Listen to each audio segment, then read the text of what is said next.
a severe thunderstorm warning for eastern Adams County in northeastern Colorado until 7:00 p.m.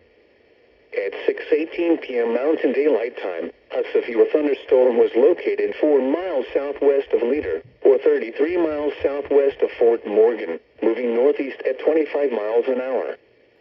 Hazard, tennis ball size hail and 60 miles an hour wind gusts. Source,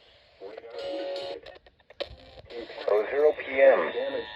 At 6:18 people and animals outdoors will be impacted. Expect damage to roofs, windows, vehicles. Locations impacted include Leader and Shamrock. A tornado watch remains in effect until 9 p.m. for northeastern Colorado. For your protection, move to an interior room on the lowest floor of a building. A tornado watch remains in effect until 9 p.m. for northeastern Colorado. Shamrock. A tornado watch remains in effect until 9 p.m. for northeastern Colorado. This is for your protection, move.